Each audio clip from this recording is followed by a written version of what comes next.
Baik, kita mulai kajian. Bismillahirrahmanirrahim. Assalamualaikum warahmatullahi wabarakatuh. Alhamdulillah wassalatu wassalamu ala Rasulillah wa ala alihi wa sahbihi wa man tabi'ahum bi ihsanin ila yaumiddin, amma ba'd.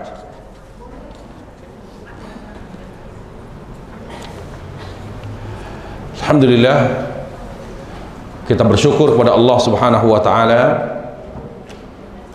yang telah banyak berikan nikmat dan karunia terbaiknya kepada kita, sehingga berkat rahmatnya dan karunia-Nya kita bisa melakukan kegiatan dan mengamalkan amalan yang insyaallah taala bernilai pahala dan menjadi bekal akhirat kita. Tinggal kita berharap kepada Allah Subhanahu wa taala. Allah Subhanahu wa taala menerima seluruh amal kebaikan yang telah kita kerjakan, termasuk kehadiran kita di majelis ilmu ini. Para jemaah sekalian yang dimuliakan Allah Subhanahu wa taala, kita akan membahas pada pertemuan kita pada hari ini, yaitu bab mendidik anak. Pada bab 31 saya khususkan pembahasan tentang mendidik anak. Ya, tentang mendidik anak.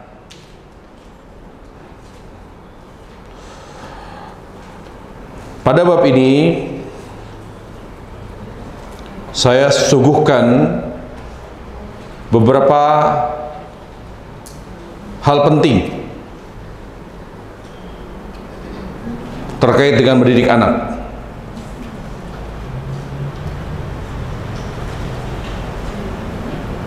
Silakan nanti perhatikan bab 31.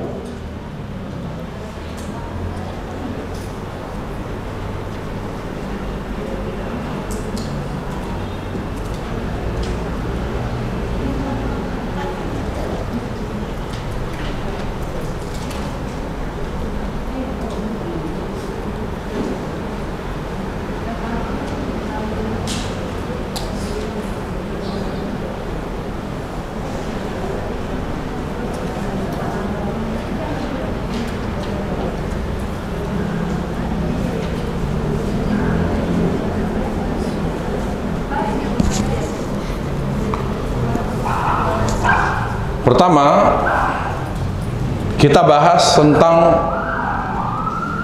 urgensi mendidik anak.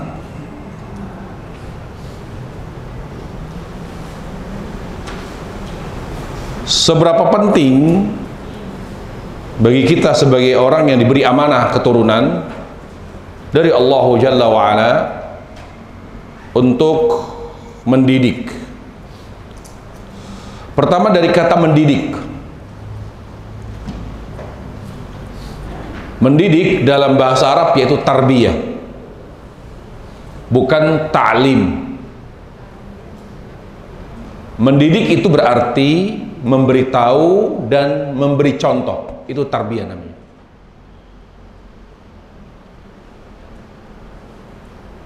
Kalau hanya memberitahu namanya mengajar. Orang tua tidak hanya mengajarkan nilai-nilai kebaikan, nilai-nilai agama, tetapi orang tua juga mendidik.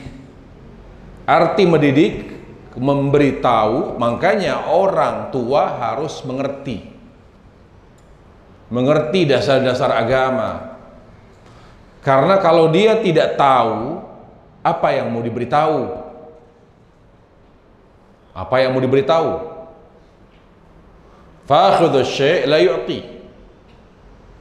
Seorang yang tidak miliki, maka dia tidak bisa memberi. Karena mendidik itu kewajiban, oleh karenanya orang tua harus punya dasar-dasar agama agar bisa memberitahu dasar-dasar agama yang dia ketahui kepada anaknya. Berikutnya, setelah memberitahu, dasar-dasar agama yang telah ia ketahui, maka kewajiban berikutnya adalah memberi keteladanan, memberi contoh. Karena para jemaah sekalian, berdasarkan hasil penelitian dan juga ketetapan Allah Jalla wa'ala yang membolak-balik hati manusia, bahwa keberhasilan mendidik anak itu dengan memberi keteladanan kepada mereka. Sebab terbaik dalam mendidik anak adalah memberi keteladanan kepada anak-anak atau keturunan kita.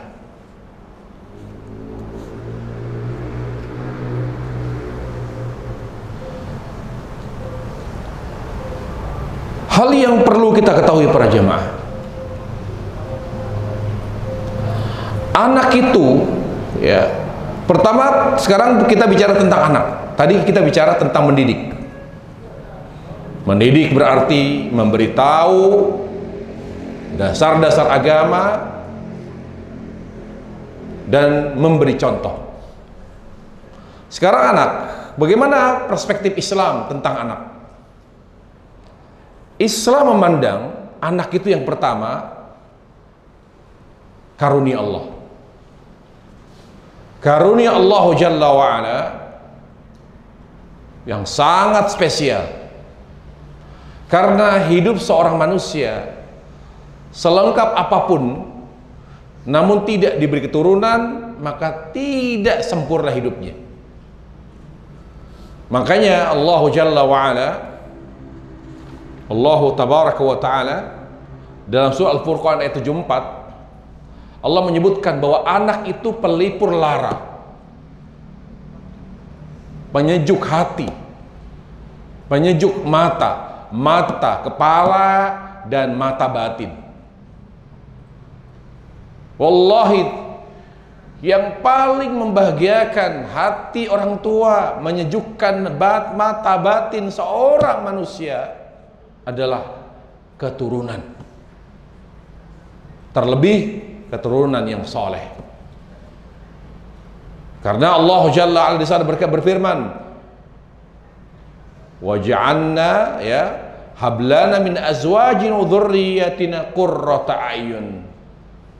Kata qurrata a'yun di sini berarti penyejuk mata, yaitu mata batin, hati. Hati ini ketika diberi keturunan oleh Allah Jalla wa'ala lebih tentram, lebih bahagia. Nah, karena anak adalah karunia Allah, maka kewajiban kita adalah mensyukurinya. Bagaimana mensyukuri nikmat Allah, karunia Allah Jalla wa'ala? Para jemaah, ketika membahas tentang syukur, syukur itu, ya, cinta. Syukur itu artinya pada dasarnya syukur itu artinya mengakui, mengingat. Tetapi lebih spesifik, lebih khusus, syukur kita kepada Allah atas nikmat keturunan, di mana kita mensyukuri nikmat Allah diberi keturunan, yaitu dengan lebih mencintai Allah sang pemberi keturunan daripada keturunan kita itu sendiri. Jadi kalau kita lebih menyayangi anak kita daripada Allah, lebih mencintai anak kita daripada Allah Jalla wa'ala, berarti kita tidak bersyukur. Ingat, syukur itu cinta. Para ulama mengatakan kalau syukur itu cinta, Berarti kita harus lebih mencintai Allah Jalla wa'ala daripada anak kita. Ini cara bersyukur atas nikmat Allah diberi keturunan. Masih terkait dengan cinta. Bersyukur kepada Allah Jalla wa'ala diberi keturunan, ya, di mana kita harus mencintai anak-anak kita. Jadi kita harus dalam rangka bersyukur, dalam konteks bersyukur kepada Allah Jalla wa'ala, maka terhadap anak kita harus mencintainya karena perintah Allah. Nah, ini penting. Jadi kita menyayangi mereka, mencintai mereka karena perintah Allah, bukan karena mereka anak yang baik, atau anak yang durhaka, atau anak yang patuh, atau anak yang membanggakan atau memalukan keluarga. Tidak. Kita tidak melihat itu semua. Kita sebagai orang tua mencintai mereka, menyayangi mereka semata-mata karena perintah Allah Jalla wa'ala. Satu. Kemudian anak itu, keturunan itu fitnah. Allah tabaraka wa ta'ala berfirman, innama amwalukum wa auladukum fitnah.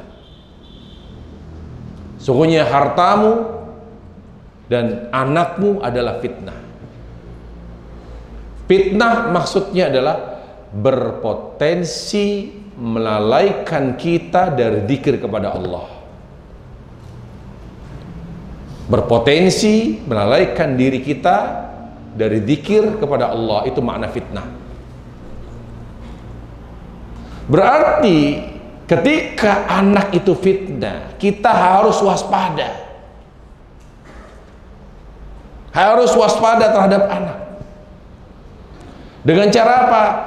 Dengan cara senantiasa menanamkan nilai-nilai agama yang sesuai dengan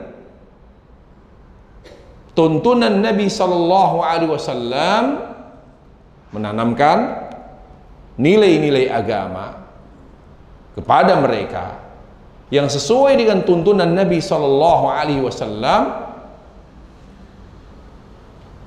lalu memberinya contoh. Maksudnya mendidik. Waspada terhadap fitnah berupa anak keturunan dengan cara mendidik. Tanpa pendidikan agama, maka anak akan menjadi fitnah bagi kita. Akan membuat kita semakin jauh dari Allah. Akan membuat kita semakin lupa kepada Allah Jalla wa'ala. Akan membuat kita mengabaikan hak Allah, kewajiban yang Allah wajibkan atas kita. Dan itu sangat terasa. Dan itu fakta para jamaah. Tanpa mendidik anak,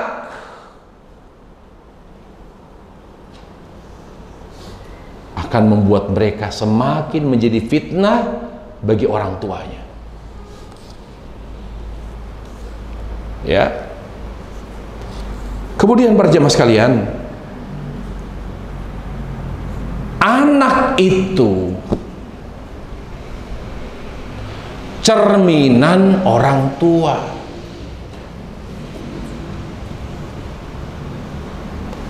Karena ada pepatah mengatakan, buah jatuh tidak jauh dari pohonnya. Mari kita bercermin. Ketika kita melihat anak kita, bagaimana akhlaknya, bagaimana kecenderungannya, perilakunya, itu semua mencerminkan apa yang ada pada diri kita dan amal kita.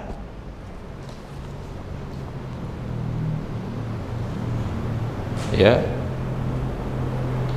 Karena Allah Subhanahu wa taala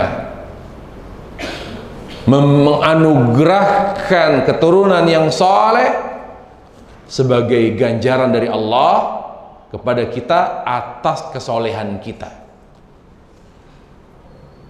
Jadi yang namanya keturunan yang baik itu hadiah dari Allah, ganjar dari Allah Jalla wa Ala atas kesungguhan, keikhlasan kita menjadi hambanya yang soleh. Bagaimana Allah Jalla wa Ala ini bicara secara umum, kaidah secara umum seperti itu. Orang soleh akan diberikan oleh Allah keturunan yang soleh, terutama istri atau ibu solehah yang sangat memberi pengaruh besar terhadap kesolehan anak ibu.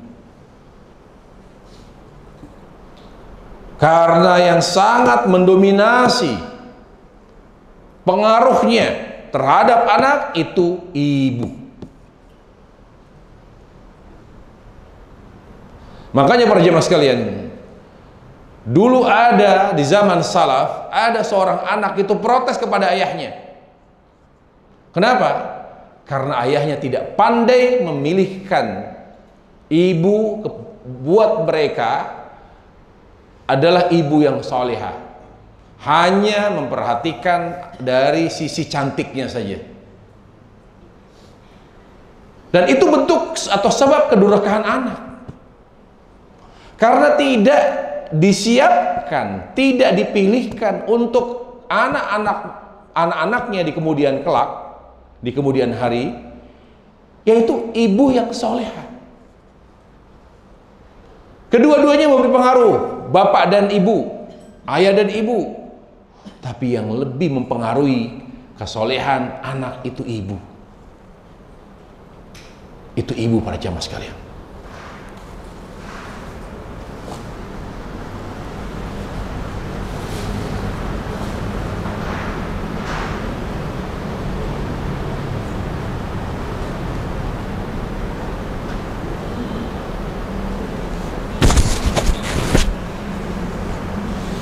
Para jamaah sekalian, Allah Subhanahu wa taala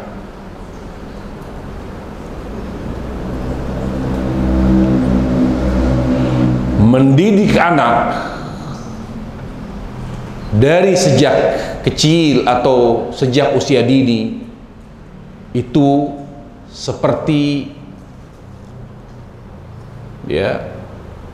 seperti mengukir di atas batu. Membutuhkan proses yang panjang. Seperti kata ulama, membentuk tangkai. Kalau tangkai pohon itu masih hijau, dia masih bisa dibentuk. Tapi kalau dia sudah kering, lalu kita luruskan, kita arahkan sesuai dengan keinginan kita, dia akan patah.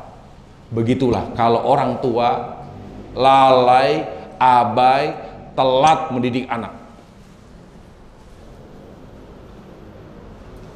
Dia harus dididik sejak dini. Dari mana arahan itu kita dapat? Dari Rasulullah sallallahu alaihi. Kita bagi menanamkan nilai agama dari sejak kecil sebelum umur 7 tahun itu nilai-nilai akidah dan adab. Perhatikan. Jadi agama selain praktek teori sudah kita tanamkan sebelum 7 tahun. Ini teori. Menanamkan nilai akidah, adab, Al-Quran. Kita sudah memperkenalkan kepada mereka ayat-ayat pilihan, surah-surah pilihan, mengajarkan mereka doa-doa. Itu sudah sejak sebelum 7 tahun. Teorinya begitu. Secara teori atau teori yang kita berikan, nilai-nilai agama, akidah, akhlak, doa, Al-Quran, adab, nilai-nilainya sudah kita tanamkan sejak dia sudah mulai bisa memahami bahasa kita. Tetapi untuk praktek tidak boleh sebelum 7 tahun. Itu pun dimulai dari sholat. Untuk praktek, untuk beramal. Jadi tidak boleh yang lain. Nggak boleh anak kecil belum 7 tahun sudah disuruh berjilbab. Nggak boleh. Sudah disuruh belajar puasa Ramadan. Tidak boleh. Untuk praktek dimulai dari 7 tahun. Ini arahan Rasulullah sallallahu rabbi wasallamu alaihi. Ya ikhwata, wahai jamaah sekalian, mengikuti sunnah Nabi, tuntunan Nabi itu dekat kepada taufik. Sangat mendekatkan kita kepada keberhasilan. Jangan pernah melampaui arahan Nabi SAW. Jadi untuk praktek, kita baru mengajarkannya kalau anak kita sudah memasuki usia 7 tahun. Itu pun yang pertama kali kita ajarkan dari aspek amal adalah sholat, tidak yang lain.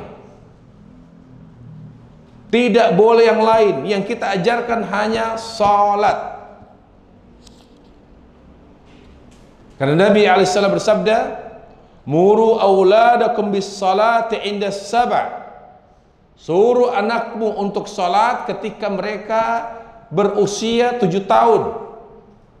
Jadi mulai mengajarkan mereka praktek itu dari umur 7 tahun. Jadi umur TK tidak boleh diajarkan salat. Keliru itu kalau ada TK yang mengajarkan salat. Diajarkan teorinya saja. Teori itu sebelum 7 tahun kasih. Kenalkan mereka tentang doa-doa, hafal ayat, hafal hadis. Karena mereka sangat kuat hafalannya. Praktek tidak boleh. Apalagi manasik haji. Ada manasik umroh. Itu juga keliru. Jangankan haji para jemaah. Salat pun tidak boleh diajarkan kecuali umur 7 tahun, dan itu yang pertama kali.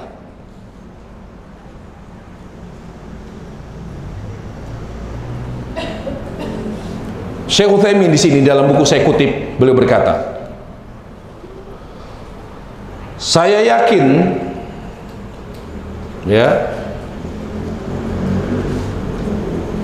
tidak ada orang tua yang bertakwa kepada Allah dan mengikuti cara Islam dalam mendidik anak kecuali Allah akan memberi mereka hidayah. Jadi faktor yang menyebabkan orang tua diberi oleh Allah atau dijadikan oleh Allah Jalla wa'ala keturunannya soleh, yang pertama karena ketakwaan orang tua dan kesolehan mereka. Ini faktor terbesar. Yang kedua, mendidik mereka dengan baik sesuai dengan cara Rasulullah sallallahu rabbi wasallam alaihi. Mendidik mereka yang pertama faktor internal. Sebelum mendidik, jadikan diri kita sebagai orang yang bertakwa, sebagai orang yang soleh di mata Allah Jalla wa'ala. Faktor eksternalnya adalah kita ketika akan mendidik, membentuk karakter mereka, membentuk kepribadian mereka sebagai kepribadian muslim yang baik, harus mendidik mereka dengan cara mendidik, ya, dengan cara Rasulullah Sallallahu Alaihi Wasallam. Baik, poin pertama yang perlu kita perhatikan dalam mendidik anak.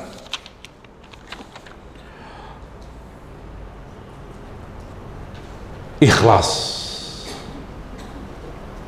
Luruskan niat kita, perbaiki niat kita. Jangan pernah kita merawat mereka, membesarkan mereka, membiayai hidup mereka, memenuhi seluruh kebutuhan mereka karena ingin dihormati oleh anak, karena ingin dihargai, ingin disayang, karena ingin dibalas kebaikan kita oleh mereka. Ini keliru para jamaah.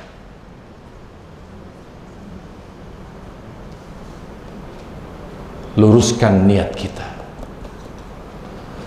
besarkan mereka, rawat mereka, curahkan perhatian kepada mereka, curahkan kasih sayang kepada mereka. Semua yang kita berikan kepada anak, para jamaah, berikan karena perintah Allah. Jangan ada sedikit pun di dalam hati kita keinginan untuk dihargai oleh anak, keinginan dihormati oleh mereka. Tidak boleh. Ini sebuah kekeliruan para jamaah. Saya mendidik anak, saya membesarkan mereka, saya rawat mereka, saya semua kita berikan. Luruskan niat dari sekarang, sebelum terlambat. Saya melakukan semua itu karena perintahmu ya Allah. Karena keikhlasan orang tua dalam mendidik dan membesarkan anak, salah satu faktor, salah satu sebab terbaik yang membuat anak kita menjadi soleh.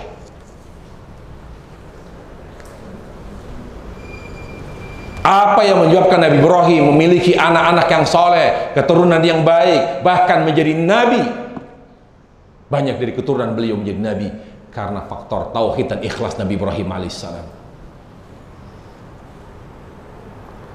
Allah Jalla wa'ala yang membolak-balik hati manusia,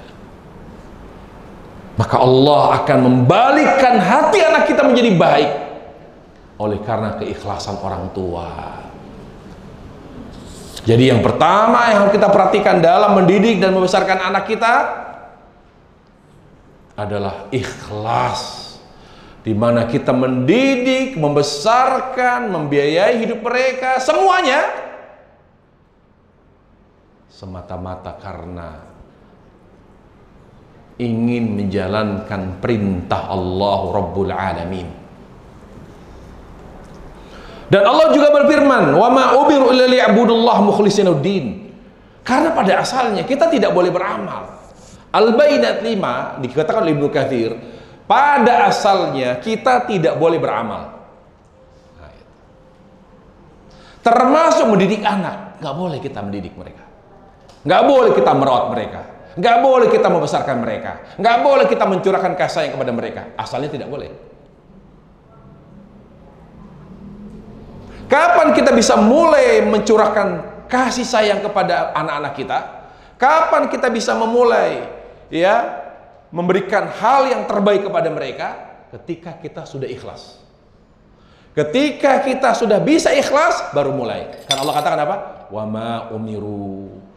Tidaklah mereka disuruh untuk beramal kecuali karena Allah.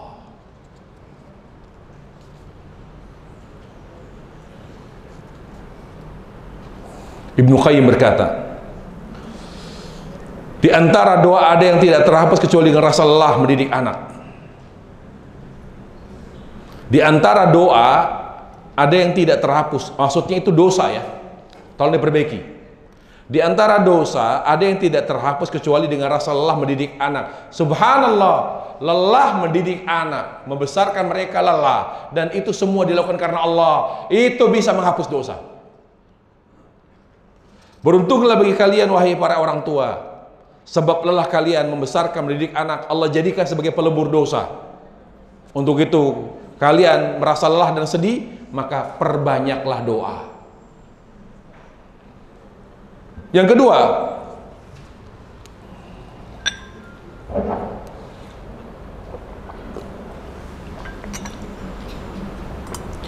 menanamkan nilai-nilai agama.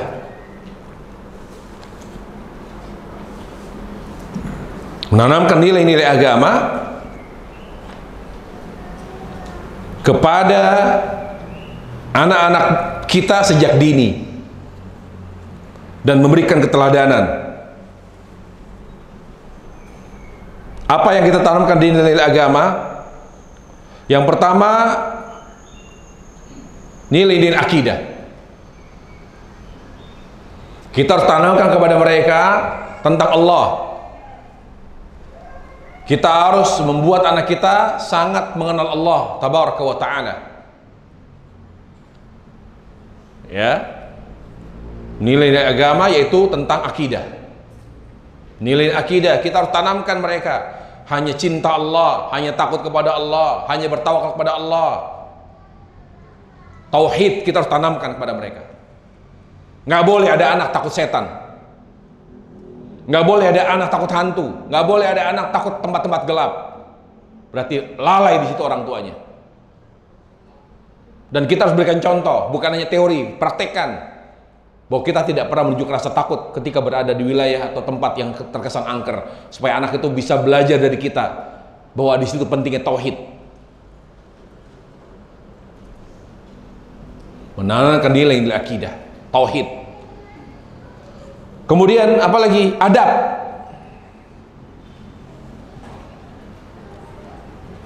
Harus kita tanamkan adab, yaitu akhlak.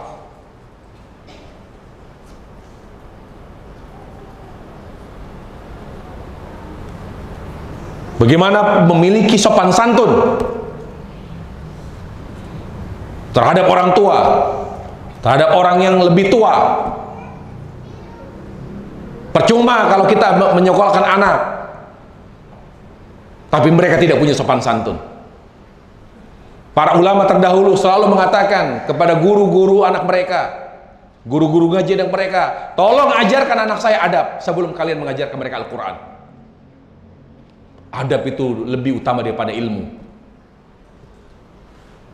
Karena Allah Jalla wa'ala akan memberkahi ilmu agama kita ketika dilengkapi, diawali dengan adab. Adab. Bagaimana Ali bin Abi Thalib radhiyallahu anhu ketika menjelaskan ayat Allah Subhanahu wa taala, ya, di mana Allah Azza wa Jalla ketika berfirman, ya ayyuhalladzina amanu qu anfusakum wa ahlikum nara. Wahai orang yang beriman, jaga dirimu dan keluargamu dari api neraka. Kata Ali, ajarkan mereka tentang Islam dan adab.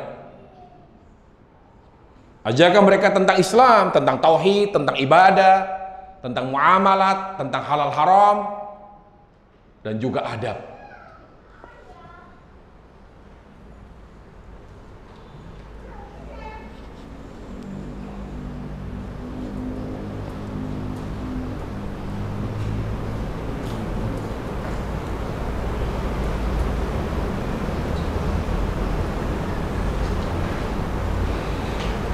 Berkata Abdullah bin Wahab, disebutkan oleh Imam Dzahabi dalam Syiar A'mal Nubala, beliau mengatakan, kami selama dididik oleh guru kami Malik, Imam Malik, kami lebih banyak mendapatkan adab dari beliau daripada ilmu beliau. Begitulah figur-figur salaf. Murid-murid itu lebih banyak mendapatkan adab daripada ilmu. Maka demikian pula orang tua. Kedepankan adab. Beri contoh adab yang baik kepada anak-anak kita. Beri contoh. Ya. Dari cara makan, cara bicara, menyapa, bagaimana sikap dia kalau dia salah. Ini krisis akhlak ya ikhwatal iman.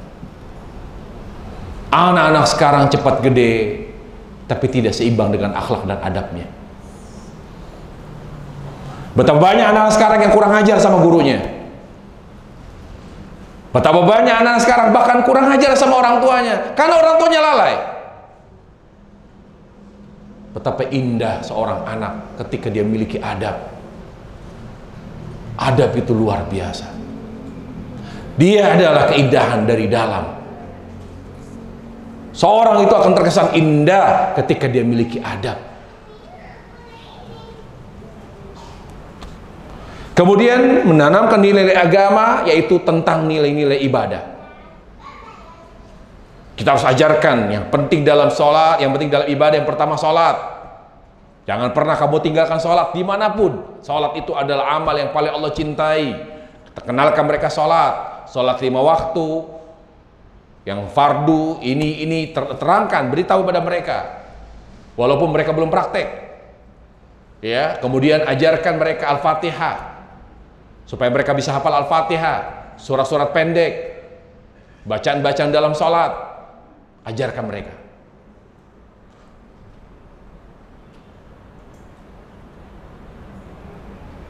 Setelah menanamkan, beri contoh.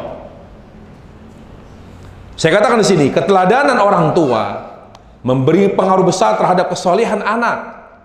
Bila orang tua menyuruh anaknya untuk melakukan suatu kebaikan, maka sepatutnya orang tuanya lah yang beri contoh terlebih dahulu. Karena Allah Jalla wa'ala mencela Bani Israel kepada mereka yang sudah menjadi orang tua. Hanya mereka bisa memberitahu tapi tidak bisa memberi contoh. Allah berfirman, "Atamuruna an-nasa bil birr wa tansawna anfusakum wa antum tatlunal kitab afala taqilun." Mengapa kalian menyuruh orang lain, yaitu keluarga sendiri, anak-anak sendiri? Kalian menyuruh anak kalian untuk berbuat baik, sedangkan kalian tidak memberi contoh, yaitu dengan melupakan kewajiban diri untuk memberi contoh. Padahal kalian membaca Al-Quran, padahal kalian membaca Alkitab, yaitu Taurat, maka tidakkah kalian berpikir? Dan juga kenapa para nabi sukses dalam mendidik anak? Karena mereka selalu memberikan keteladanan, menanamkan nilai agama lalu beri contoh. Lihat bukti bahwa para nabi itu selalu memberikan contoh dan keteladanan dalam mendidik anak. Ya, bagaimana Allah menukil perkataan Nabi Syuaib, di mana dia berkata, "Wa ma uridu an ukhalifakum ila ma anhaakum an." Dan aku tidak berkeinginan menyalahimu, menyelisihimu, menyelisih apa yang kalian kerjakan, apa yang aku larang. Jadi apa yang aku larang saya tidak akan pernah langgar, karena aku harus beri contoh. Dan saya tidak punya keinginan untuk melanggar larangan yang saya beritahu. Karena kalau saya nyatakan ini larangan, berarti saya yang pertama kali meninggalkannya. Kalau saya nyatakan ini perintah, berarti saya yang pertama kali memberi contoh dengan mengerjakannya. Itu namanya keteladanan. Bagaimana Allah marah yang cuma bisa beritahu tapi tidak bisa beri contoh? Allah berfirman, "Ya ayyuhalladzina amanu lima taquluna ma la taf'alun kabura maqtan 'indallahi an taqulu ma la taf'alun." Hai orang yang beriman, mengapa kalian hanya bisa bicara tapi tidak bisa berbuat? Sungguh besar kebencian Allah terhadap orang-orang yang hanya bisa bicara tapi tidak pandai beri contoh. Dan Allah juga berfirman bahwa orang tua itu selain menanamkan nilai-nilai agama juga memberi contoh. Bagaimana Allah berfirman dalam surah Al-Furqan 74, "Wa ja'alna lil muttaqina imama." Jadikanlah kami ya Allah panutan bagi orang-orang yang bertakwa. Maksudnya anak-anak. Jadikanlah kami ya Allah panutan. Tidak hanya mengajarkan, menanamkan nilai-nilai agama, bahkan kita juga memberi contoh yang baik. Ayat ini para jemaah memberi pelajaran penting. Jika keteladanan mampu memberi pengaruh positif hingga kepada orang lain, terlebih kepada orang yang sangat dekat dalam keseharian orang tua, yaitu anak-anak. Syekh Abdul Razak hafizahullah berkata, para ulama menyebutkan bahwa menasihati anak dengan perbuatan, ya, Syekh Abdul Razak mengutip, para ulama menyebutkan bahwa menasihati anak dengan perbuatan itu lebih efektif daripada menasihati mereka dengan lisan. Jadi menanamkan nilai agama tidak harus kamu harus begini, tidak. Beri contoh. Dengan kita misalnya tidak kita tunjukkan suasana gelap, tidak membuat kita takut. Karena apa yang disajikan di medsos, apa yang disajikan di YouTube, apa yang disajikan di televisi adalah hal-hal yang membuat anak-anak kita takut terhadap kegelapan. Maka kita beri contoh. Itu namanya menanamkan nilai-nilai agama. Kemudian yang ketiga, dalam mendidik anak harus lembut. Tidak ada mendidik anak dengan cara keras menemukan keberhasilan, nggak ada. Karena berhasil mendidik anak itu berkat taufik dari Allah. Jalla wa'ala, berkat taufik dari Allah Jalla wa'ala, bukan karena dia adalah orang tua yang hebat secara agama, tokoh agama, seorang yang memiliki keunggulan dalam agama. Tidak. Siapa yang berhasil mendidik anak adalah yang diberi taufik oleh Allah Jalla wa'ala. Salah satu sebabnya supaya kita berhasil mendidik anak, mendidik mereka dengan penuh kelembutan, tidak dengan kekerasan. Makanya kalau ada orang tua melakukan kekerasan terhadap anak, maka tidak akan pernah berhasil. Yang ada anak itu dendam. Dendam para jemaah. Saya ada tetangga, bahkan tetangga itu masih saudara dengan saya. Itu bapaknya kalau sudah marah sama anaknya, nggak pernah pelan. Selalu dia pukul anaknya, semua bisa dipukul, bahkan kepalanya pun dipukul. Dengan apa? Dengan sesuatu yang dekat tangan dia. Kalau di tangan dia kayu, dia pukul kayu ke tubuh anaknya. Bahkan kalau dia misalnya ngeles, kemudian kepalanya yang kena, kepalanya dihajar. Sampai tahu perjamaah, karena dia sering digebuki, dipukulin, sampai gila anaknya. Dan selalu si anak ini yang gila, sampai detik ini gila. Bapaknya mati, dia bilang, syukurin. Dendam dia. Kasihan anak itu. Dulu waktu kecil ganteng, orangnya anaknya baik, tapi yang namanya laki kan main telat dikit digebukin, iya kan? Disuruh tidur siang nggak mau, digebukin. Pokoknya nggak pernah lepas dari tangan bapak yang terlalu kasar, keras sekali itu cara mendidiknya. Apa akibatnya? Setelah besar malah gila,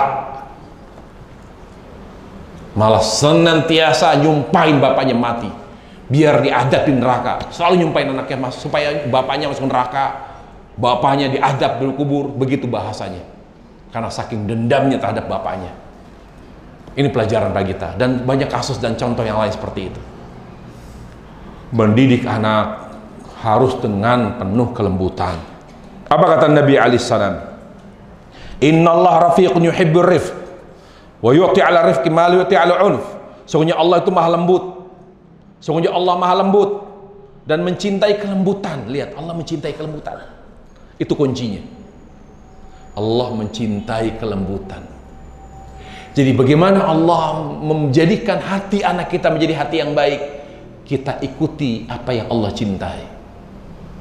Karena kalau kasar, sikap kasar, sesuatu yang Allah sukai, kita kasar. Tapi Allah Jalla wa'ala maha lembut dan mencintai kelembutan. Jadi supaya kita diberi pertolongan oleh Allah, diberi taufik oleh Allah, sehingga kita berhasil mendidik anak-anak kita menjadi anak-anak yang saleh dan salehah. Jangan kasar, jangan keras, jangan bengis ketika mendidik anak. Didik mereka dengan penuh kelembutan. Tegas perlu, tapi dahulukan kelembutan. Para jemaah sekalian, lihat para jemaah. Secara khusus Nabi bersabda, kalau ada rumah yang terdiri dari ayah, ibu, dan anak-anak, seringkali ada bentakan, teriakan, berarti rumah itu tidak berkah. Perhatian, kata Nabi alaihissalam, kalau ada rumah yang penghuninya terdiri dari bapak, ibu, anak, sering terdengar dari rumah itu caci maki, bentakan, membentak, memarahi, memaki, maka di sana tidak ada keberkahan dari Allah Jalla wa'ala. Apa kata Nabi? Idza aradallahu azza wa jalla bi ahli baiti khaira adkhala alaihimur rifq. Kalau Allah ingin memberkahi suatu keluarga, Allah ingin memberkahi suatu keluarga dan merahmati mereka, apa yang Allah lakukan? Allah buat mereka menjadi keluarga yang penuh kelembutan. Kalau Allah ingin memberkahi suatu keluarga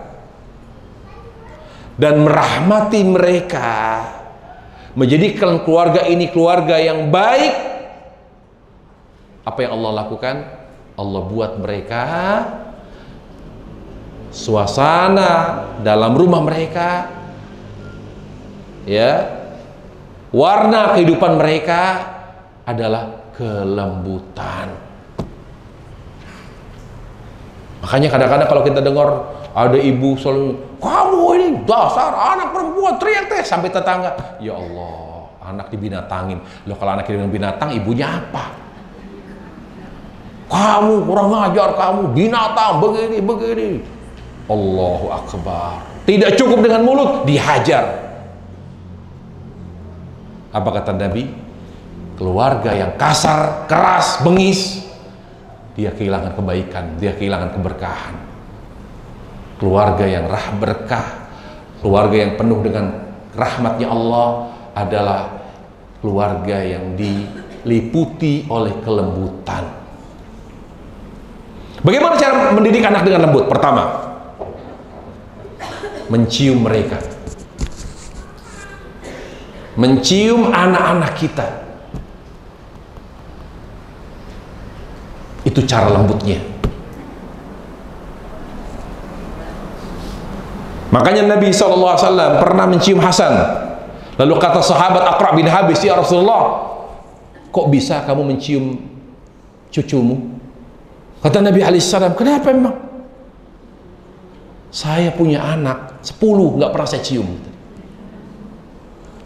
Kata Nabi SAW, ya, orang yang tidak mencurahkan kasih sayangnya kepada anak, cucu dengan menciumnya, maka Allah tidak akan memberinya rahmat. Allahu Akbar. Dengan kita bilang, ketemu pulang, ketemu cucu, ketemu anak, Assalamualaikum, apa kabar kak? Lalu kita cium, justru itu bukan cuma membuat anak cucu kita sangat sayang, bahkan itu menjadi sebab turunnya rahmat kepada kita. Lihat kata Nabi, siapa yang tidak mencurahkan kelembutan kasih sayang kepada keluarganya, kepada anak cucunya, maka Allah tidak akan sayang kepada mereka. Jadi sebab Allah merahmati kita karena kita mencurahkan kasih sayang kepada anak cucu kita. Kata Nabi, memangnya kenapa saya mencium Hasan? Saya punya anak gak pernah saya cium. Itu kesannya Aqra' itu merendahkan wibawa Nabi. Jadi cucu beliau dicium yang hiperaktif gitu, gak mau diem, lalu beliau meluk cucunya lalu dicium. Menurut Aqra' itu meruntuhkan wibawa Rasul. Wibawa ayah itu jangan mencium anak. Tapi kata Nabi, justru itu yang lebih membuat wibawa kita semakin sempurna. Dan dengan kita senantiasa mencurahkan kasih sayang kita, dengan ketemu dengan anak cucu, cium, sayang, itu menjadi sebab Allah menurunkan rahmatnya kepada kita. Kemudian yang kedua, bagaimana kita lembut kepada keluarga, kepada anak dalam mendidik mereka? Jangan pernah menganiaya, menyiksa mereka, tidak boleh. Kalaupun memukul anak, tidak di semua bagian tubuhnya, hanya pada bagian-bagian yang tidak vital, tidak berbahaya, seperti bagian belakang, bagian pantatnya kita pukul. Tapi tidak boleh menampar, haram hukumnya. Memukul wajah hukumnya haram. Memukul dadanya, ulu hati, nggak boleh. Memukul kemaluannya, nendang kemaluan, tidak boleh. Jadi sebagai orang tua tidak boleh seenaknya melakukan tindakan tegas. Kata Nabi alaihissalam, pukul pada bagian yang tidak menimbulkan cacat. Tapi itu pun setelah adanya nasihat. Dan itu pun dilakukan seperlunya, tidak selalu dengan pukulan. Jadi tidak boleh kita menyiksanya selalu dengan kekerasan, digebukin, dipukul, dihajar, baik secara verbal maupun secara fisik, tidak boleh. Orang tua tidak boleh melakukan kekerasan, karena bagaimanapun itu milik Allah, bukan milik kita. Anak itu milik Allah, itu titipan Allah. Tidak boleh kita melukai titipan Allah. Tidak boleh ada kekerasan secara verbal, memaki-maki, mencaci, menghinanya, tidak boleh. Membuat anak itu menjadi down jiwanya, menjadi shock jiwanya, menjadi down, menjadi minder, tidak percaya diri karena tekanan, pressing begitu besar dari orang tua, karena terlalu keras kalau ngomong. Demikian pula secara fisik, tidak boleh ada kekerasan fisik, tidak boleh. Pukulan yang Allah izinkan, pukulan yang Nabi izinkan, ada kadarnya. Itu pun pada bagian tertentu saja dan kondisi tertentu. Lihat Nabi, kata Nabi, gertak anak-anakmu dengan pecut, tapi jangan digunakan. Misalnya kita bawa apa, misalnya kita bawa cambuk atau kita siapin rotan, ya, pukulan, tapi jangan dipakai, kata Nabi. Gantung di tembok, kita bilang mana? Kamu nakal, ini loh, ayah pakai ya. Hanya gertakan saja, tapi tidak sungguh-sungguh dipakai, digunakan. Apa kata Nabi alaihissalam? Alikus sauta haitsu yarahu ahlul bait fa innahu lahum adab. Gantunglah cambuk di dinding rumahmu, karena yang dilihat oleh semua, karena hal itu akan dilihat oleh semua anggota keluarga. Semoga cambuk itu, kata Nabi, menjadi pengendali keluarga dari keburukan. Hati-hati, ada yang macam-macam nih. Rotan, ayah siapin ini. Ayo, siapa yang berbuat ini? Awas, awas ini. Ini baru digantung di tembok ya. Bisa jadi ayah ambil, ayah turunkan, ayah gunakan. Jadi hanya gertakan saja. Itu perlu. Tapi tidak benar-benar digunakan. Karena tetap prinsipnya mendidik anak harus mengedepankan kelembutan. Berkata Syekh Nasr As-Sakri rahimahullah, dari hadis ini para ulama memahami boleh memukul anak, hanya saja berbeda pendapat tentang batas umur anak yang boleh dipukul. Berapa sih anak yang boleh dipukul usianya? Dulu perkara masalah ini adalah bahwa memukul anak dibolehkan dalam Islam, namun lebih baik dihindari sebisa mungkin. Lihat, memukul anak boleh, tetapi prinsipnya dihindari sebisa mungkin. Kalaupun harus memukul, maka yang harus diperhatikan adalah usia anak. Berapa anak yang bisa menerima untuk dipukul, memahami, ada yang tidak paham. Ini bayangkan ada anak kecil umur 3 tahun, 4 tahun, bapaknya tidur, keganggu, nggak bisa tidur, lalu digebukin tuh anak sampai mati. Hanya karena ganggu istirahat bapaknya. 4 tahun, 3 tahun, mana ngerti dia. Lisan nggak ngerti juga. Udah saya bilang, kamu jangan berisik, ayah mau tidur. Nangis terus, dipukul sampai mati. La haula wala quwata illa billah. Perhatikan berapa usia anak. Ya. Usia anak yang bisa dipukul ketika dia memahami bahwa pukulan itu adalah teguran, hukuman. Namun demikian, kalaupun dipukul, pemukulan dilakukan terhadap anak tidak boleh menyebabkan cedera. Ya, maka para ulama mengatakan pukulan itu bisa dimulai dari umur 10 tahun. Kalau kita lihat ternyata itu darurat, mendesak, tidak di bawah 10 tahun, di bawah 10 tahun ternyata harus dipukul, pukul. Karena anak sekarang itu cepat tua. Wallahi anak sekarang SD sudah ngerti pacaran. Jangankan SD, TK sudah ngerti pacaran. Terlalu cepat dewasa anak-anak sekarang. Maka kalau patokan hadis mengatakan 10, makanya kata ulama tergantung situasi dan kondisi. Lihat kesalahan yang dilakukan anak-anak kita. Kalau kita lihat perlu untuk dipukul dan dia paham bahwa dipukul itu hukuman, teguran, pukul. Tapi tidak menimbulkan cedera. Tetapi prinsipnya dihindari semaksimal mungkin untuk memukul anak. Cukup dengan kata-kata saja. Hindari menampar. Tidak boleh menghukum anak dengan menampar atau memukul wajah mereka. Dan tidak lebih, memukul itu tidak boleh kurang dari kesalahan meninggalkan sholat. Tidak boleh. Kalau ada kesalahan lebih parah dari meninggalkan sholat, baru boleh dipukul. Jadi sesuatu yang parah, karena Nabi mencontohkan, pukul anak-anakmu karena meninggalkan sholat kalau sudah 10 tahun. Jadi kesalahannya harus bersifat fatal. Kalau tidak bersifat fatal, jangan dipukul, cukup dinasihati dengan kata-kata saja. Karena Nabi mengatakan, pukul mereka ketika umur 10 tahun dan mereka tetap mengabaikan perintah sholat, pukul. Jadi tergantung kesalahannya.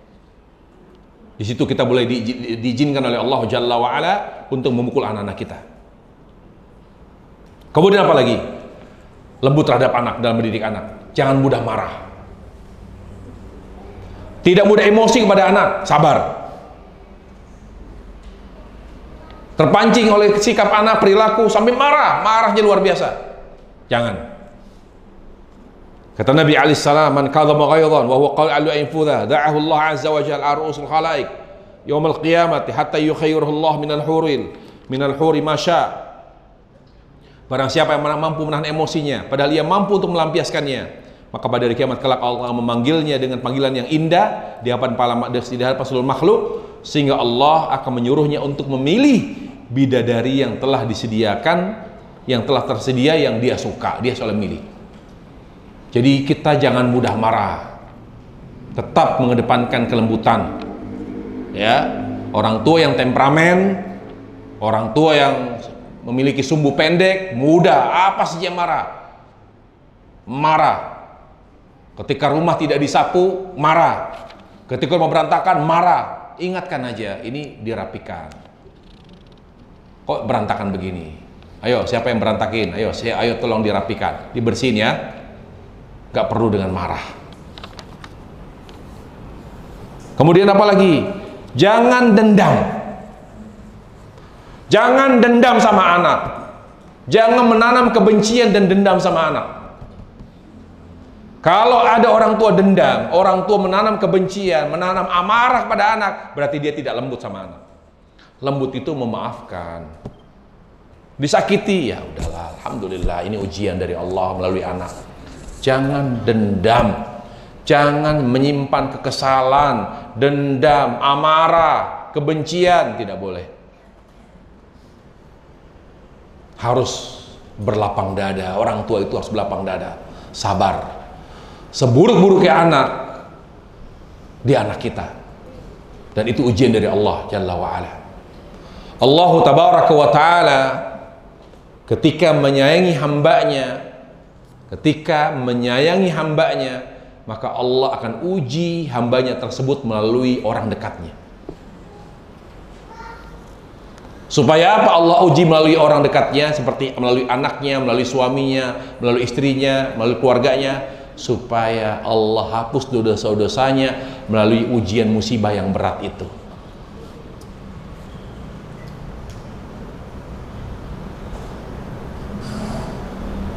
Apa kata Abu Darda?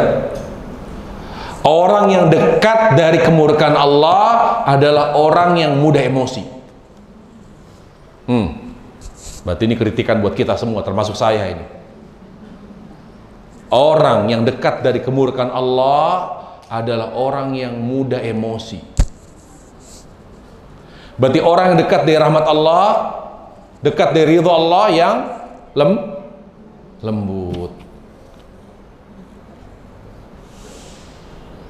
Kemudian yang keempat, poin penting terkait dengan tarbiyatul aulad, mendidik anak, harus berlaku adil. Berlaku adil, baik secara kasih sayang maupun secara perilaku maupun secara perlakuan. Jangan pilih kasih. Sangat kentara, sangat kelihatan bahwa kita lebih sayang ini daripada yang lain. Jangan. Itu tidak benar. Itu tidak baik. Kita belajar dari Nabi Yakub alaihissalam, di mana sebagian anaknya durhaka kepada beliau karena ayahnya Yakub pilih kasih. Kelihatan sekali sehari-hari ayahnya itu lebih sayang Nabi Yusuf alaihissalam. Berlaku adil dalam kasih sayang dan perlakuan. Misalnya kita ketemu anak-anak sama yang bungsu, Masya Allah dek, kita panggil dia kakak atau apa, sama anak yang paling bungsu kita cium, kita peluk, tapi yang lain enggak. Ini bahaya para jemaah.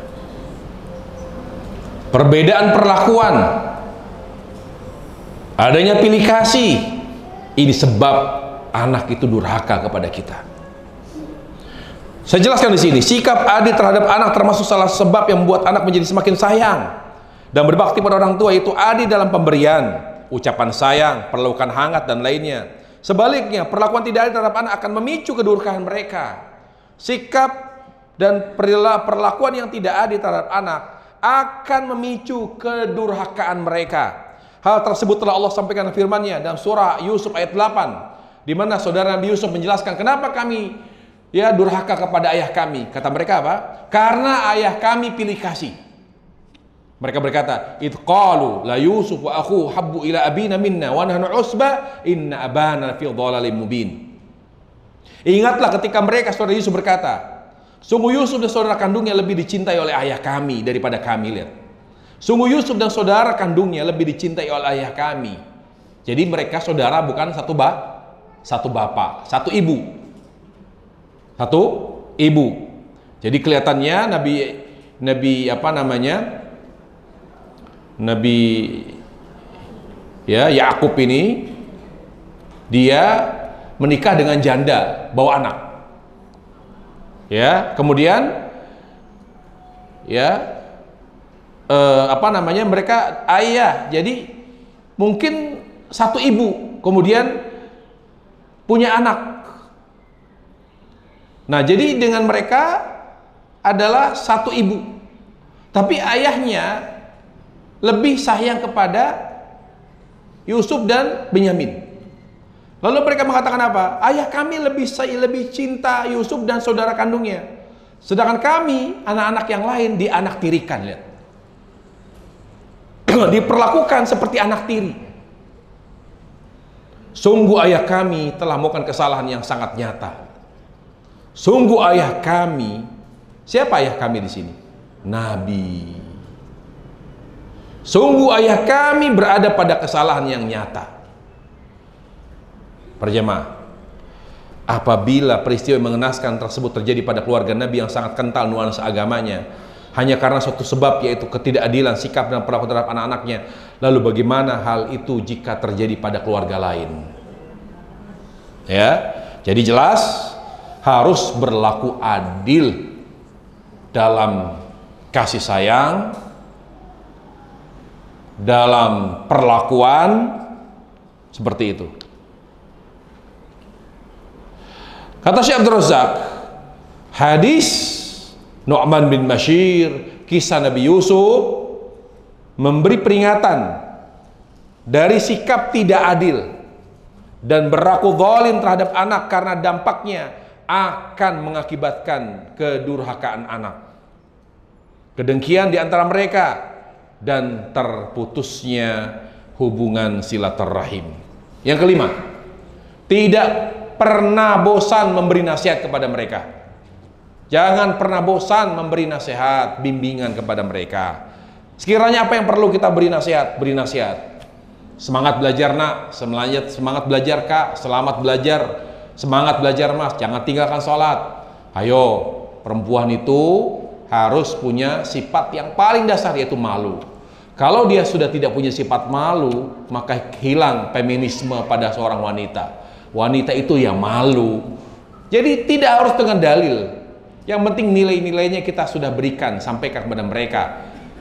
Jangan pernah bosan memberi nasihat kepada anak-anak kita. Lihat bagaimana Allah memuji Luqman.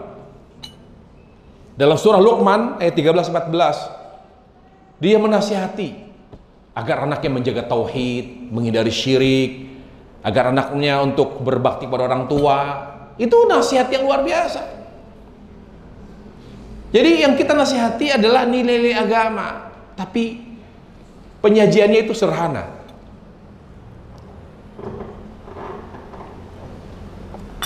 Penyajiannya sederhana, nggak usah terlalu sulit. Dan kita menyesuaikan nasihat kita sesuai dengan tingkat pemahaman anak. Kalau kita ngajarin anak-anak kita yang masih TK, kita ayo, nggak boleh makan tangan kiri. Tangan kiri itu cara makannya syaitan. Minumnya makannya tangan kanan. Gitu. Kemudian kalau menyapa orang itu dengan salam, jangan langsung dipanggil nggak boleh. Jadi harus aktif. harus terus secara kontinu menasihati anak apabila diperlukan, tapi disajikan dalam bentuk yang sederhana. Kemudian berikutnya, yang keenam, senantiasa mendoakan. Orang tua tidak boleh lebih banyak ngomel. Orang tua tidak boleh lebih banyak memarahi anak. Orang tua yang baik lebih banyak mendoakan anak, mendoakan kebaikan buat anak-anak mereka. Bukankah Nabi SAW bersabda, la yurdul qadha illa du'a, tidak ada yang dapat menolak takdir kecuali doa. Tidak ada yang dapat merubah takdir kecuali doa.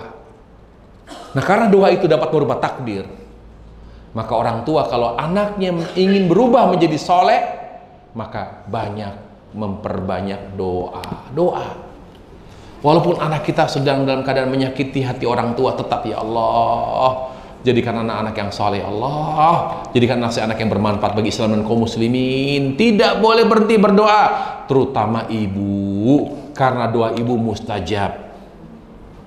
Ibnu Qayyim berkata, doa termasuk sebab yang paling besar pengaruhnya dalam mencegah hal yang tidak diinginkan dan dalam mendatangkan hal yang dicita-citakan. Namun terkadang kurang efektif karena lemahnya doa itu sendiri, seperti doa yang tidak Allah sukai, seperti doa memutus silaturahim, atau karena hati yang tidak khusyuk ketika berdoa. Dan juga berkata, yang merenungi ayat-ayat yang tidak sedikit jumlahnya yang isinya mohon kebaikan keturunan, menunjukkan bahwa Allah, ya, jadi kalau kita lihat ada berapa ayat yang minta keturunan yang baik? Kurang lebih ada 7. Ada 7 doa yang Allah suguhkan di Al-Quran. Semua isinya meminta keturunan yang baik. Tidak ada doa di Al-Quran, tidak ada doa di hadis hanya minta keturunan, nggak ada. Tidak ada doa di dalam Al-Quran, tidak ada doa dalam hadis hanya minta keturunan, nggak ada. Yang ada contohnya 7 ayat yang isinya doa dari Allah, yaitu doa meminta keturunan yang baik. Ya. Nah, karena ayat-ayat itu tidak sedikit jumlahnya, sampai 7 ayat yang isinya memohon kebaikan keturunan, menunjukkan bahwa Allah hendak menyampaikan bahwa sebab terbesar. Nah, ini kata Ibnu Qayyim. Berarti ini dalil sampai 7 ayat Allah suguhkan. Rabbana hablana min azwajina, Rabbi habli min ladunka dzurriyyatan thayyibah, Rabbi habli minas salihin, Rabbi waj'alni muqimas shalah wa min dzurriyyati wa inni u'idzuha bika wa dzurriyyataha minasyaitonir rajim. Rabbana waj'alna muslimaina laka wa min dzurriyyatina wajnubni wa bani an na'budal asnam. 7. Apa maknanya? Berarti orang tua kalau ingin memiliki anak yang soleh, lebih banyak mendoakan mereka, bukan lebih banyak memarahi mereka, bukan lebih banyak menasihati mereka. Kadar doa harus lebih besar daripada kadar memarahi dan menasihati mereka. Berarti kata Ibnu Qayyim rahimahullah, berarti sebab terbesar kesolehan anak adalah banyak berdoa untuk mereka atau kepada mereka. Ya. Adapun doa-doanya saya suguhkan di ayat di buku ini, saya suguhkan doa-doanya dari Allah Al-Quran. Silahkan dibaca di buku ini dan dihafal. Ya, ini doa Allah Jalla wa'ala akan kalau Allah mengabulkan, maka Allah Jalla wa'ala akan memberikan kita keturunan yang saleh. Terus apa lagi? Jangan sekali-kali terkait dengan doa orang tua mendoakan keburukan kepada anak. Tidak boleh. Allah menyinggung dalam surah Al-Isra ayat 11, terutama ibu-ibu ini yang udah sakit hati sama anak. Ya Allah, mudah-mudahan dia cepat mati. Ya Allah, mudah-mudahan rumah tangganya berantakan. Itu sering kalau ada orang tua sakit hati, begitu doanya. Apa kata Allah? Wa yad'ul insanu bisyarri du'aahu bil khair wa kana al insanu ajula. Dan manusia mendoakan untuk kejahatan sebagaimana ia mendoa untuk kebaikan. Jadi cepat sekali mendoakan kebaikan, juga cepat mendoakan keburukan. Itulah sifat dasar manusia, kata Allah, suka tergesa-gesa.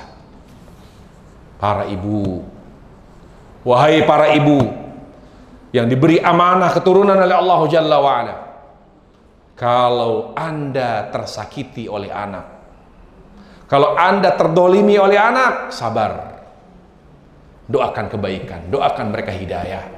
Jangan terburu-buru mendoakan kejelekan untuk anak, karena yang ada bukan kepuasan tapi penyesalan. Penyesalan. Saya tidak mau ada lagi maling kundang kedua, ketiga, nggak ada. Nggak ada lagi. Tolong, itu sudah cukup maling kundang yang ada di Padang sana. Tidak boleh ada lagi doa ibu, ya Allah jadikan anak saya batu karena dia durhaka, nggak boleh. Kalau itu benar kisah itu ya. Tapi doakan kebaikan. Ya Allah jadikan anak saya anak yang soleh. Setiap disakiti doa baik, doa yang baik. Ya. Makanya kata Nabi alaihissalam, la tadu ala anfusikum wa la tadu ala auladikum wa la tadu ala amwalikum, la tuwafiq minallah sa'a yus'alu fiha ata fayastajibu lakum. Jangan suka mendoakan keburukan untuk diri kalian. Jangan suka mendoakan keburukan untuk anak-anak kalian. Jangan suka mendoakan keburukan untuk harta kalian. Bisa jadi dikhawatirkan pas doa, pas waktu mustajab, Allah kabulkan, Allah penuhi permintaan, akhirnya menyesal di kemudian hari. Jadi jangan terburu-buru karena emosi, karena suatu keadaan membuat kita terburu-buru mendoakan keburukan kepada anak kita, naudzubillah. Berkata Qatadah bin Di'amah Sadusi, orang yang selalu mendoakan keburukan untuk hartanya, untuk anaknya, ya, seandainya Allah kabulkan doanya, dia akan menyesal, bahkan dia binasa. Berkata Sa'di rahimahullah, ayat itu menggambarkan kebodohan manusia dan sifat tergesa-gesanya, di mana ia suka mendoakan keburukan untuk dirinya, anaknya dan hartanya, di mana setiap kali dia marah, celaka loh, durhaka, hancur hidup lo. Lihat, setiap dia marah, selalu yang ada mengumpat, mendoakan keburukan kepada anaknya, kepada orang sekitarnya, dan ini menunjukkan akan kebodohan. Makanya para jemaah, bisa dilihat ya ikhwatal iman, keberkahan ilmu kita, dimana kalau ilmu agama kita berkah, sekesal apapun kita tidak akan pernah mendoakan keburukan. Dari mana kita tahu bahwa agama sudah mempengaruhi hidup kita, merubah perilaku kita? Dengan ketika kita marah, terutama kepada anak, yang ada kita mendoakan kebaikan kepada mereka. Kita marah sama anak misalnya, kita bilang, ya Allah kamu kenapa begini, ya ibu sih begini, semoga Allah beri hidayah kepada kamu, semoga Allah beri taufik kepada kamu, semoga Allah balikan hati kamu di atas kebaikan. Begitu berarti agama kita itu betul-betul sudah menyatu dengan hati kita. Tapi kalau sudah ngaji, berjilbab, bercadar, sudah jenggotan, tetapi ketika dia mari anak, dia maki-maki, dia katain, dia sumpahin, berarti selama ini ngajinya, ilmu agama yang dia dapat di pengajian tidak kepake, tidak berkah, dan tidak efektif. Ciri khas orang yang soleh, ciri khas wanita soleha, kalau dia marah terhadap anaknya, cucunya, dia akan mendoakan kebaikan kepada mereka. Karena faktor terbesar, sebab terbaik yang membuat anak cucu kita soleh, doa nomor satu. Saya ulangi, faktor terbesar, sebab terbaik kita memiliki anak keturunan yang soleh, yaitu doa. Dia tidak ada yang mengalahkan doa. Oleh karenanya tidak boleh berhenti berdoa, terus berdoa. Insya Allah doa kita didengar oleh Allah. Insya Allah doa kita diijabah oleh Allah Tabaraka wa Ta'ala. Semoga Allah Jalla wa Ala mengampuni dosa-dosa kita, menjadikan kita orang tua yang mampu memberikan keteladanan, menjadi orang tua yang baik. Semoga Allah jadikan anak-anak kita anak-anak yang soleh, anak yang bisa membahagiakan orang tuanya di dunia akhirat, Semoga jerih payah kita, keringat kita, lelah kita, semuanya berbuah hasil, melahirkan pahala, dan Allah jadikan anak-anak kita menjadi investasi akhirat terbaik kita. Semoga Allah Jalla wa'ala menyelamatkan kita dari neraka, dari azab kubur, bukan hanya karena amal kita, tapi berkat doa anak kita. Semoga Allah Jalla wa'ala memasukkan kita ke dalam surga, mengangkat derajatnya di dalam surga, juga bukan hanya karena amal kita, tapi juga berkat doa anak-anak kita. Demikian, semoga bermanfaat kajian pada hari ini. Wassallallahu wasallam wa barak ala Muhammad wa ala alihi wa sahbihi wasallam, walhamdulillahi rabbil alamin.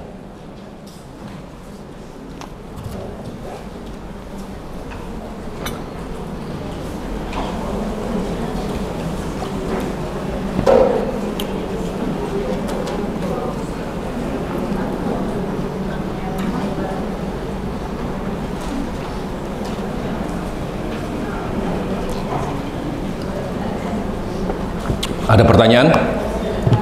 Nggak ada ya? Kok belum nyampe pertanyaannya? Saya kembali ingatkan, karena buku ini sangat bagus, ya, sangat bermanfaat dan lebih efektif, lebih berkah per jamaah, lebih berkah ketika ngaji bawa buku, bawa kitabnya, dan kita akan bahas buku ini. Jadi saya harap semua jamaah bisa memilikinya, ya, supaya kajian kita itu betul-betul bisa lebih diberkahi Allah Subhanahu wa ta'ala. Ustaz, dari keluarga kami banyak yang tidak punya keturunan. Apakah ada yang salah? Tidak ada. Selama sudah ikhtiar dengan baik dan maksimal, ya, dan sudah ikhtiar secara medis, ikhtiar dengan cara secara abstrak, yaitu dengan cara berdoa di tempat mustajab, di waktu mustajab, semuanya sudah dilakukan, diperiksa semua apakah ada yang membuat suami atau istri menyebabkan mereka sulit untuk memiliki keturunan, diperiksa secara medis, periksa semuanya, jangan ada kelalaian di sana. Kalau itu semua dilakukan semuanya sebab syar'i, sebab sebab secara medis sudah dilakukan secara optimal, lalu belum juga punya keturunan, maka kita harus menerima takdir Allah Jalla wa'ala, maka insya Allah itu yang terbaik. Maka perlu mungkin biasanya kalau di masyarakat kita itu biasanya butuh pancingan. Kadang ada orang nggak punya anak bertahun-tahun, bahkan 10 tahun, 15 tahun. Setelah itu dia ngangkat anak.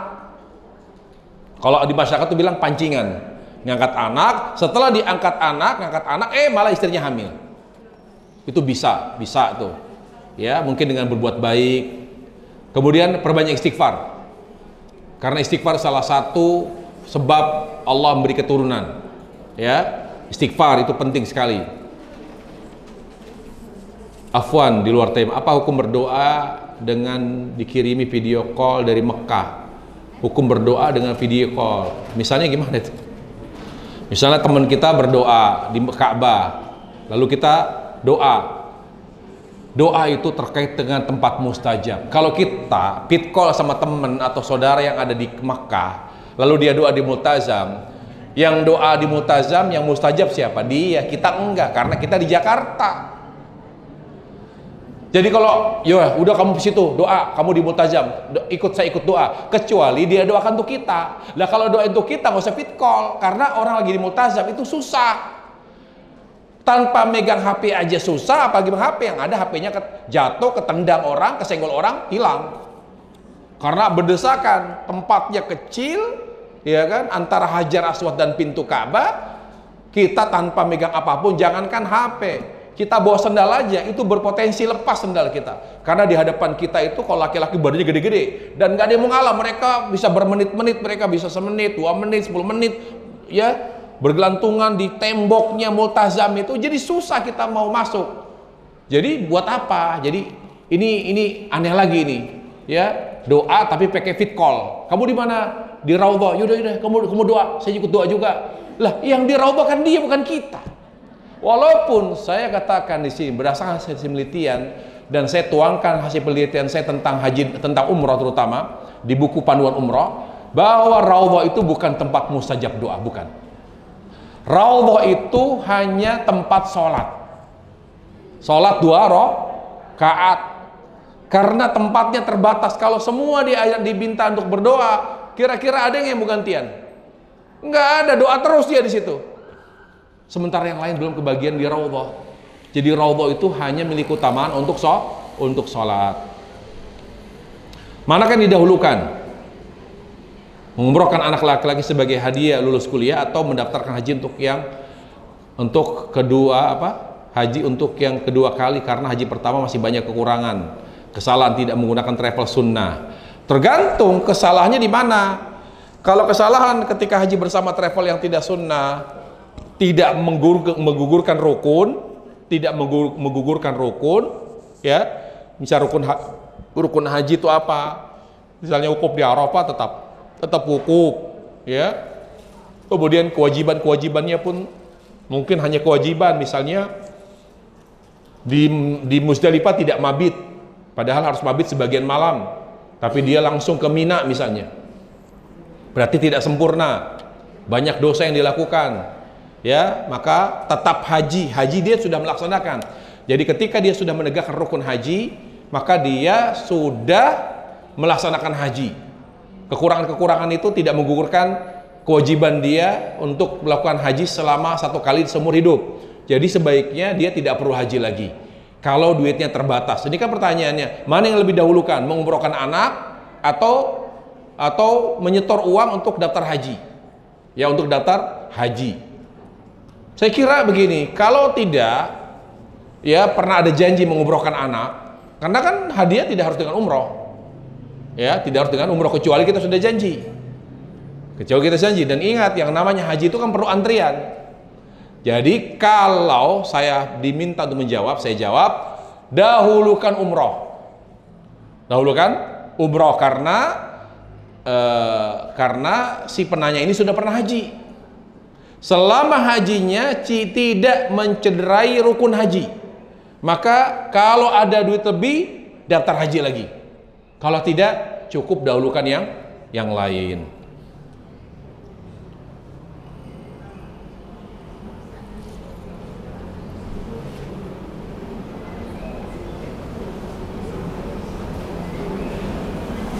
Ada anak yang punya anak autis, suka mengamuk, suka menggigit, lalu anak itu dikurung di kamar. Dia kalau memang itu memang diperlukan untuk dikurung, ya, dikurung untuk menghindari amukan dia, ya kan? Ya nggak apa-apa, selama tidak menyiksa dia, kayak dipasung begitu, itu nggak boleh itu. Tetap ada batasannya, ya, ada batasannya.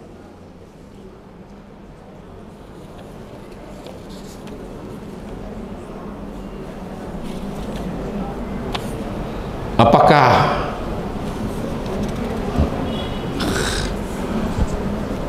bagaimana menghadapi anak yang sudah dewasa, perempuan pelit? Ini maaf, bukan pertanyaan tapi curhat ini. Saya nggak jawab Udah dewasa, pelit, perhitungan, nah ini curhat namanya. Ustadz, apakah memasukkan anak kita ke pesantren di usia baliknya termasuk pengalihan pengasuhan? Saya terus terang, dari dulu sampai detik ini tidak berubah. Saya tidak merekomendasikan memasukkan anak ke pondok itu setelah lulus SD, karena sistem pendidikan kita itu berbeda dengan sistem pendidikan dulu di zaman salaf, di mana mereka ketika mondok mereka hidup mandiri, berarti mereka kehilangan sentuhan kasih sayang orang tua. Ditambah proses pendidikan di negeri kita ini panjang. Apakah cukup orang hanya sekolah sampai SMP? Apakah cukup orang hanya sekolah sampai SMA? Sementara dia masih butuh energi untuk lanjut kuliah. Bisa jadi S1, kemudian lanjut lagi S2, kemudian lanjut S3, masih panjang perjalanannya. Sementara kalau anak itu di pondok dan bukan keinginannya atau belum cukup umurnya, para jamaah perhatikan. Kalau anak ini sudah kena penyakit bosan, sudah terkena penyakit jenuh, susah mengobatinya. Yang ada dia minta pindah, setelah pindah dia bosan, jenuh, dia minta pindah, akhirnya apa? Minta keluar. Tinggal yang pusing orang tuanya. Maka saya simpulkan, jangan memondokkan anak lulus SD, jangan, kecuali keinginan dia. Dan orang tua jangan mengarahkan. Memang anak itu ingin, bukan karena faktor teman, tapi sudah kita pahitin, sudah kita terangkan, nanti kamu di sana nyuci sendiri, apa sendiri, kalau kamu sakit nggak seperti, pokoknya dibuat, dipahitin. Kenapa? Dia berarti siap kehilangan kasih sayang. Kalau dia sudah siap secara mental, ya sudah, kita pondokin. Tapi kita harus terus, ya, kalau anak itu dari lulus SD sudah dipondokkan, tolong orang tua lebih sering nengok, supaya dia tidak kehilangan kasih sayang. Setelah dia naik kelas, terus naik tingkatan, nah kalau sudah mendekati atau sudah kelas 3, bahkan sudah berada di tingkatan SMA, jangan sering ditengok. Ajarkan mereka kemandirian. Yang ideal itu justru yang ideal adalah kalau anak pondokkan mereka setelah lulus SMP. Kenapa? Yang pertama, anak ini sudah mengenal dunia. Sudah mengenal dunia, jadi dia seperti haus sama agama. Ya, ini. Jadi ketika dia mendapatkan pelajaran agama di pondok, dia haus. Karena dia sudah mengenal agama, sudah mengenal dunia.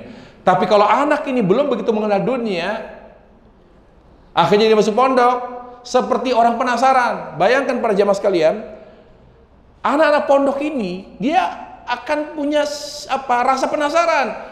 Bagaimana sih rasanya pacaran? Bagaimana sih rasanya nonton film porno? Bagaimana sih rasanya nonton bioskop? Bagaimana sih rasanya jadi homo? Bagaimana sih rasanya jadi lesbi? Itu semua terjadi karena mereka tahu jadi pondok, tapi tidak tahu penyimpangan di luar sana. Jadi tidak ada rasa benci, tidak ada rasa jijik. Akhirnya jadi korban. Dan banyak anak-anak lulus SD yang polos itu, lalu dipondokin, jadi korban homo, jadi korban lesbi, banyak. Karena sampai detik ini permasalahan homo, permasalahan lesbi, terutama laki-laki ya, itu banyak sekali. Banyak sekali. Ya. Kemudian apa lagi? Setelah anak lulus SMP dimasukkan ke pondok, saya sarankan pilih pondok yang bagus, tetapi yang diknas. Karena menyesuaikan zaman. Jangan masukkan anak ke pondok yang paket. Kenapa? Karena tidak semua anak ini jadi ustadz. Kalau pondoknya hanya mengajarkan agama-agama, dia ketika mau tes, mau masuk UPT perguruan tinggi negeri, gak pede dia. Karena pondoknya membentuk anak itu hanya tampil piawai dalam agama. Sehingga dia tidak pede untuk bisa membaca, mempelajari matematika, mempelajari apa yang akan diujikan untuk masuk tes masuk perguruan tinggi negeri. Karena tidak semua anak harus jadi ustadz. Tidak semua, perlu ada generasi. Tapi kecenderungan anak tidak semuanya ke agama. Jangan dipaksakan. Tidak semua anak ustadz harus jadi ustadz. Anak ustadz aja nggak harus jadi ustadz kok. Silakan. Orang tua itu hanya mengantarkan. Orang tua itu hanya membimbing. Kecenderungan anak itu apa? Ke umum. Tapi yang betul-betul total, jangan setengah-setengah. Karena banyak, saya kritik loh, pondok-pondok sunnah saya kritik. Terlalu memaksakan diri mencetak santri dan santriwati mereka untuk menonjol dalam agama. Padahal tidak semua dari mereka pengen jadi ustadz, gak semua. Gak semua. Tolong dipikirkan orang tua, jangan hanya mondokin, tapi juga pikirkan masa depan anak-anak ini. Anak kita kecenderungannya misalnya ke umum, dia pengen jadi dokter. Cari pondok, dia harus ditanamkan nilai agama, tapi yang Diknas. Sekarang alhamdulillah, yang Diknas sudah banyak di Jabodetabek, ya. Dan saya selalu kritik yang sudah berfasilitas bagus tapi tetap paket. Makanya sekolah yang saya bangun tidak pernah ada Kemenak, tidak ada paket, semuanya Diknas. Karena selain memiliki value yang tinggi, nilai yang bagus, ya, yang kedua apa? Kita diberi kebebasan, keluasan yang luar biasa oleh Diknas. Ya, selama kita koordinasikan dengan pengawas dan porsi ilmu pelajaran umum berapa, agama berapa, kita masukkan muatan tahfidz bisa, luar biasa. Saya beberapa kali berbicara dengan ustadz-ustadz yang punya pondok, dia bilang sekarang zamannya kita jangan hanya mengajarkan agama kepada mereka, karena tantangan agama, tantangan akhir zaman luar biasa. Kita harus punya anak yang jago IT, kita harus punya anak yang bisa begini, begitu. Jangan hanya jadi ustadz saja. Kasihan. Sekarang kuota Lipia berapa? Sementara ribuan tiap tahun lulus dari pondok-pondok. Lalu sementara persaingan di Lipia ketat. Kasihan akhwat-akhwat, santriwati yang pinter-pinter. Mereka mau kemana? Melanjutkan kuliah di mana? Mereka pengen keluar negeri, nggak bisa, ada mahram. Mau ke umum, dari pondok nggak dididik. PD belajarkan matematika, bahasa Inggris, nggak ada sentuhan apa mentoring yang luar biasa itu nggak ada. Jadi orang tua jangan maksa, arahkan saja dan siapkan jiwa dan usianya yang tepat. Saya rekomendasikan ba'da lulus SMP, setelah lulus SMP, arahkan ke pondok supaya punya agama, belajar mandiri. Setelah itu apa? Setelah itu perhatikan pondok yang kita jadikan sebagai tempat anak kita mondok betul-betul Diknas. Sekarang sudah banyak. Jadi ada umumnya, bahkan ada sebagian pondok menyiapkan IPA, khusus IPA ada IPS. Jadi tapi juga ada agama. Jadi anak ini ketika lulus dapat 2 ijazah. Ijazah negara sama ijazah pondok. Ijazah pondok buat ke Madinah, buat ke Lipia, buat ke Ummul Qura, buat kemana kalau memang dia pengen agama. Ijazah umum negara, dia mau ke UI bisa, dia mau ke ITB, tapi dua-duanya berjalan. Tinggal dia pakai, dia mau cenderung yang mana. Anak ini jadi sukses. Kita bicara mondok hanya untuk, jadi jangan sekali kita punya asumsi bahwa pondok itu bengkel. Bukan zamannya lagi pondok itu bengkel. Tapi pondok itu adalah jembatan yang mengantar anak kita kepada masa depan yang sesuai dengan kecenderungan dia. Dia cenderung agama, betul-betul jadi ustadz yang handal, ilmu agamanya mumpuni, dia jadi seorang teknokrat, seorang apapun dia betul-betul menguasai, tapi basicnya sudah ada diberikan oleh pondok. Itu saran saya atau masukan dari saya. Wallahu taala alam wa sallallahu wasallam wa barik Muhammad wa ala alihi wa sahbihi wasallam. Subhanakallah bihamdika asyhadu an la ilaha illa anta astaghfiruka wa atubu ilaik. Assalamualaikum warahmatullahi wabarakatuh.